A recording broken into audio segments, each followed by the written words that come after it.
Bien, bonjour à tous et bienvenue dans notre petit jardin laboratoire. Alors, en prévision des travaux d'aménagement de ce jardin, de transformation de son dessin et pour protéger une partie du matériel d'hiver, eh bien, j'ai réalisé une nouvelle structure à base de palettes qui me permet eh bien, de protéger une partie du matériel qui retournera dans ce jardin dès le printemps prochain. Alors, rapidement avec vous, je vais vous montrer et quelques travaux de transformation. Alors les conditions climatiques aujourd'hui ne sont pas idéales. Il a plu toute la nuit, il pleut depuis plusieurs jours. C'est ainsi que je suis habillé avec une grande capeline de manière à pouvoir travailler à l'extérieur. Alors je vous montre quelques courges Bejaoui Mornagia qui sont issues de l'ancienne butte bateau avec un filet vert sur les côtés et voilà, qui sont le fruit de cette première année de test. Je veux dire que pour l'instant c'est plutôt réussi, sont assez jolies, elles sont de belle taille. Puis reste maintenant à les goûter. Alors ça c'est une petite partie de la récolte. Alors vous voyez qu'ici à l'entrée du jardin, j'ai commencé à le repenser et à le modifier. Je vais, je pense, créer une structure. Enfin c'est toujours en phase de test. Je vais créer une structure de manière à pouvoir y permettre à certaines plantes de pouvoir y grimper pour le printemps prochain. Mais bon, nous en reparlerons. Alors j'ai dû créer, la structure est un autoportant. Donc j'ai créé deux bacs, l'un dans lequel j'y place mes filets momentanément à l'abri de l'humidité, et l'autre, bien, il m'a fallu faire un nouveau bac à compost. Voilà, toujours avec une technique très simple, une dizaine de vis et quelques palettes. Mais cette fois, je cartonne les espaces pour retenir la matière organique. On peut deviner là-dessous. Et avec le temps et l'humidité, la matière, le carton, donc la cellulose, va se dégrader tout en nourrissant les champignons, hein, les mycorhizes. Et ça va permettre ainsi aux matériaux de former normalement, je l'espère en tous les cas, un bon compost. Alors j'avais quelques soucis dans ces deux bacs, je ne sais pas si vous vous souvenez, durant l'été, indépendamment de la sécheresse, eh bien j'ai encore compris pourquoi, puisque je suis envahi de larves de hannetons et c'est une des raisons sans doute pour lesquelles les plantes n'ont pas bénéficié de tout le substrat végétatif nécessaire dont elles ont besoin, puisque les larves de hannetons ne font pas la distinction entre, semble-t-il, entre des végétaux morts et des végétaux vivants. Alors j'ai découvert ceci, l'un de vous pourrait peut-être m'aider. C'est pas un arbre albinos, hein, ça pourrait être un arbre d'origine japonaise qui est voilà qui s'est placé là, sans doute grâce aux fientes d'oiseaux, puisque les oiseaux se placent souvent dans cet arbre. Enfin, je n'en sais rien. Si l'un de vous a une idée pour me dire quelle est sa nature, eh bien j'en serais ravi. Alors rapidement, vous voyez que le jardin s'est transformé à grande vitesse. Hein, depuis 10 jours, je suis tous les jours dedans sous la pluie en train de le réaménager. Donc j'ai pas énormément de choses à vous dire aujourd'hui, sinon à vous présenter le jardin. Avec le persil qui a été repiqué ici, bien, il se débrouille bien. Il a pris son volume. Celui-ci est dans du compost maison. Alors j'ai nettoyé cette partie de planche, hein, vous vous souvenez, c'est l'ancienne butte Hugel Culture. En lieu et place de cette butte, qui est une haute planche de 50 cm, eh bien, devrait prendre place la petite serre que j'ai découvert dans une poubelle. Donc, a priori, il ne manque pas de pièces. Et dans le cas contraire, eh bien, je ferai appel à un ami qui a des qualités de soudeur. Et je crois qu'on va rendre rigide la structure en la soudant. Enfin voilà, c'est encore une idée.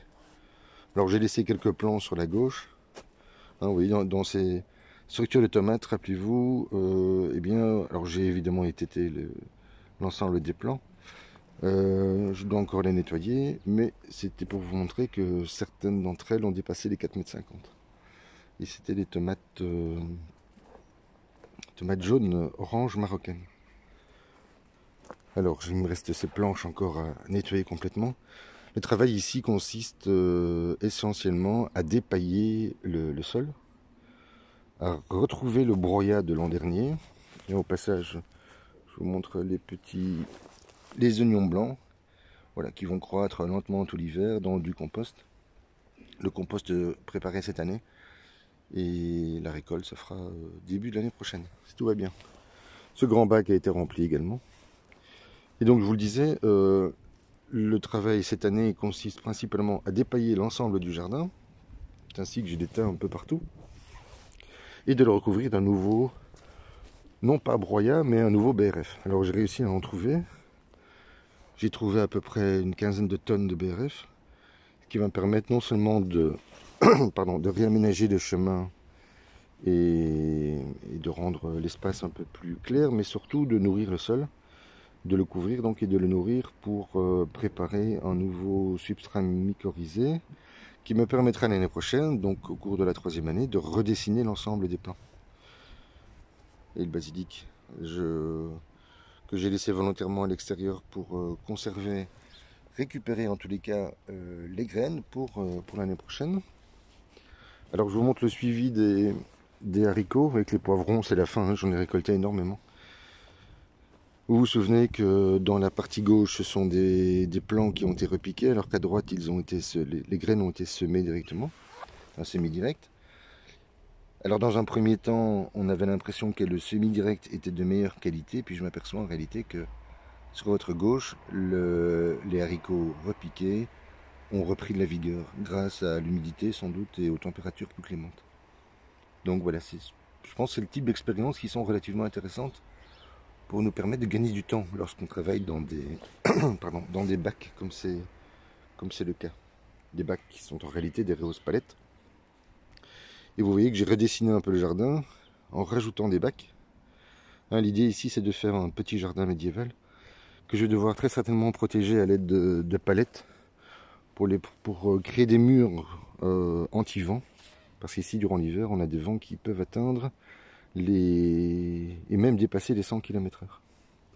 Donc je vous présente le petit jardin d'Olivier, non pas le potager d'Olivier, mais le jardin de l'Olivier, pardon, qui va sans doute constituer un nouveau centre de gravité dans ce petit jardin.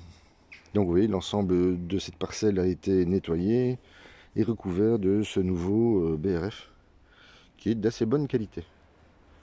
Alors tout ceci va encore être réaménagé et nettoyé, hein, et qu'il y a encore pas mal de travail avant de pouvoir relancer la prochaine saison, et ça va aller très très vite, hein. Nous sommes mi-octobre, il va nous rester le mois de novembre pour le nettoyage, le mois de décembre peut-être un peu plus calme et au repos, et puis fin décembre, début janvier, bien les nouveaux semis vont entamer le début de la nouvelle saison de production qui, je l'espère, sera, comment dire, plus prolifique encore que cette année. Même si cette année, je dois bien avouer que pour une première année de production sur du broyat mycorhizé, sur du BRF, et sur ce type de planche construite avec du composal et du fumier de cheval, des cultures sans arrosage, uniquement avec du nourrissage à base de purin, de consoude, de prêle et d'ortie, eh bien je dois bien vous avouer que ce fut quand même une année très productive. Au total, plus d'1,5 tonne rien que de tomates ont été récoltées, distribuées, offertes. Et je dois dire que les retours sont plutôt positifs. Il me reste maintenant à me caler sur le goût des consommateurs amis pour leur offrir de nouveaux produits de grande qualité, je l'espère. Voilà, je vous montre pas.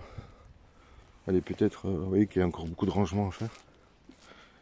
Puis avec quoi je travaille aussi, hein, c'est uniquement des poubelles, puisque je n'ai pour accès dans ce jardin qu'une petite porte qui fait 92 cm de large, vous voyez. Et donc je suis obligé de travailler avec des poubelles à roulettes ou avec des cuves, de manière à pouvoir préparer, comme c'est le cas ici, mon compost tamisé, vous voyez, et cette qualité. Il va venir enrichir le sol, qui dans un premier temps va me servir d'amendement et de couverture de sol, et qui par la suite bien me permettra de repiquer, de planter ou de semer les futurs fruits et légumes qui entreront dans ce petit jardin. Voilà, je vous souhaite une belle journée pluvieuse et puis je vous dis à très vite.